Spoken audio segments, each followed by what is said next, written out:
sunshine in the day. I'm trying to make this darkness go away. I'll paint with colors and I'll sing until my lungs give out. I'm gonna let the sun shine in the day, and I will leave my windows open. Welcome to Namibia! Ja, willkommen in Namibia, willkommen bei unserer ersten Teilstrecke von unserer Rundtour, der nördlichen Tour, beziehungsweise der nördlichen Hälfte unserer Tour. Wir sind jetzt schon ein paar Tage unterwegs hier in dem Land. Es ist wunderschön, haben schon ganz viele tolle Eindrücke, aber seht ihr jetzt gleich selber. Wir sind mitten im 4x4 Pickup unterwegs mit einem Dachzelt oben drauf und er bringt uns hoffentlich durchs ganze Land. Bis jetzt hat er es ganz gut gemacht. Wir starteten unsere Tour in Windhoek. Von dort aus fuhren wir Richtung Waterberg, um den Waterberg herum zum Etosha National Park. Den haben wir dann komplett durchquert, hoch zu der Stadt Upovo und den Ebuba Falls.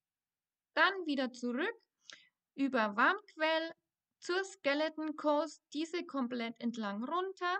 Dann ging es wieder ins Inland zur Spitzkoppe, zurück nach Swakopmund und Walfish Bay. Dort endete unser nördlicher Teil.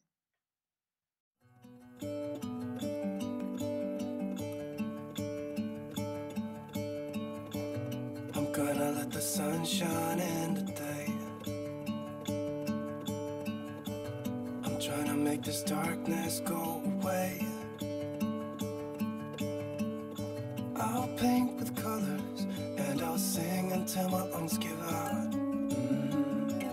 I'm gonna let the sun shine in the day, and I will leave my windows open so that I can hear the sound of people talking and the wind blowing in the trees. Oh, I will open up my eyes so I can see the light. Oh, and I'll try to spread my wings so I can fly. Oh, and the darkness starts to fade. Feels like things are gonna go my way. I'm gonna let the sun shine in the day. I'm gonna let the past be filled with smoke, and I will try to fix what has been broken, and take this weight off my shoulders, 'cause I know yesterday ain't coming back. I'm gonna let the past stay in the cold. I will listen to the ocean, let its unsaid words be spoken, and I'll let my mind be carried by the waves. Oh, I will open up my eyes so I can see the light. Oh, and I'll try to spread my wings so I can fly. Oh, and the darkness starts to fade. Feels like things are gonna go my way. I'm gonna let the sun shine in the day.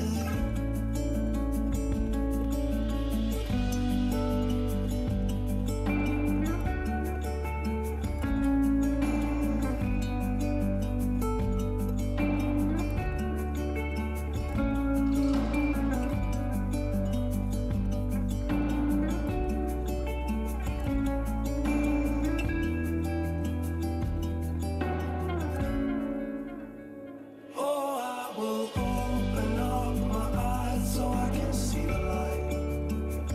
Oh, and I'll try to spread my wings so I can fly. Oh, and the darkness starts to fade. Feels like things are gonna go my way. I'm gonna let the sun shine in the day.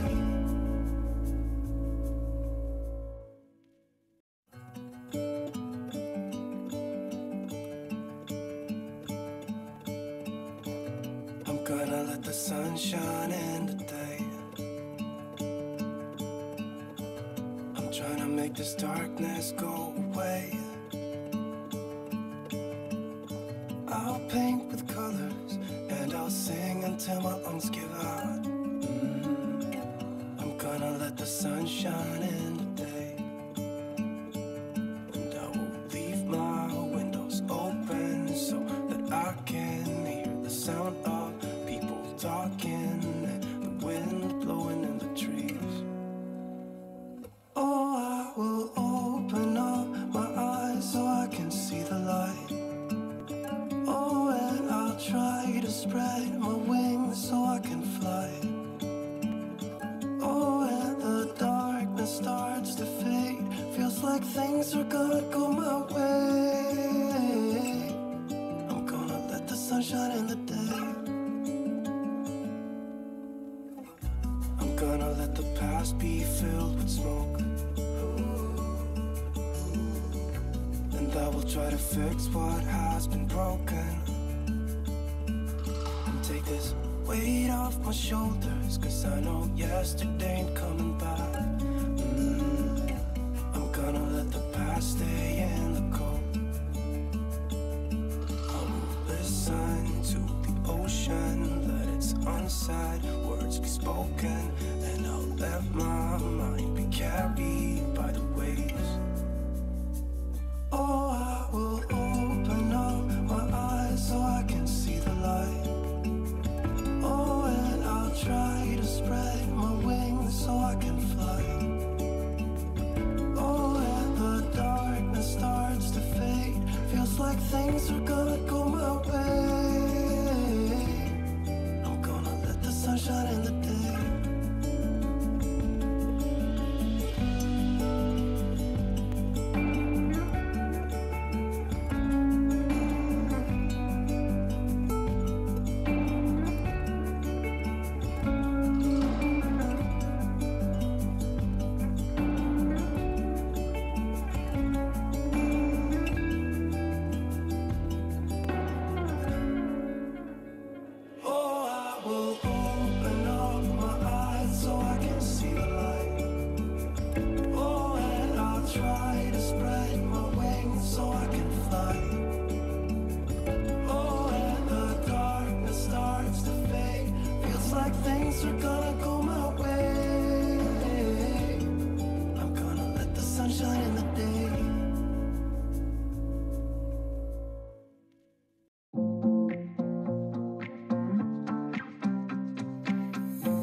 das war jetzt die erste Hälfte von unserem Roadtrip in Namibia.